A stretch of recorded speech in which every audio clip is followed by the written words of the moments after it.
Magandang araw sa inyo mga chong. Meron rin ba kayong napapansin sa mga alaga nyong biik o kaya ay sa mga alaga nyo pong fattening na katulad nito, bali sugat po yan na pabilog at nakaumbok. Bali nag-uumpisa lang po yan sa pamumula at mukha po siyang kagat ng lamok hanggang sa kalaunan ay lumalaki at nagiging ganyan na po yung itsura niya. At mapapansin rin po natin na ikinakaskas po yan ng mga alaga natin hanggang sa minsan ay nagsusugat. So ibig sabihin ay talagang makati po yan para sa kanila mga chong. Ano nga ba ang tawag sa skin condition na ito ng mga alaga natin at paano po natin ito maiiwasan at ano po yung mga posibleng lunas na pwede natin ibigay sa mga alaga natin? Ang tawag po sa ganitong skin condition ng mga alaga nating baboy mga chong ay swine pox. At ang dahilan po kaya nagkakaroon ng ganito ang mga alaga nating baboy ay dahil po sa swine pox virus. Nakakapasok po yun sa balat nila sa pamamagitan ng kagat ng mga maliit na parasites. Tulad na lang ng mange mites. Bali isa po siyang uri ng maliliit na parasite na kumakagat sa balat ng alaga natin. Kapag hindi naman po ganun kalala ay nagbibigay lang po kami sa kanila ng wound spray.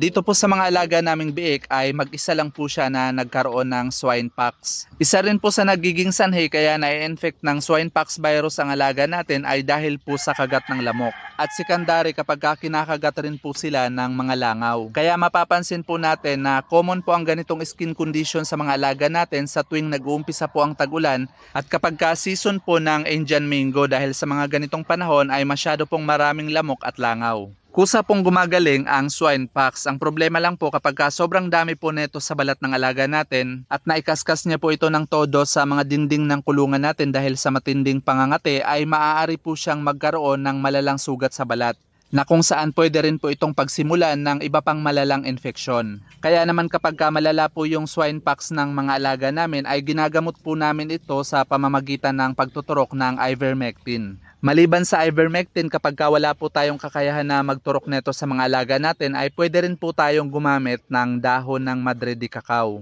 Bale, didikdikin lang po natin yung dahon ng Madre de Cacao at kakatasin po natin ito. At yung katas niya, ayun po yung ipampapahid natin doon sa mga infected areas sa balat ng alaga natin. At hayaan na po natin ito na matuyo. At kapag fattening naman po yung ginamot natin ng katas ng Madre de Cacao mga chong, ay gawin po natin ito matapos natin paliguan yung mga alaga nating fattening.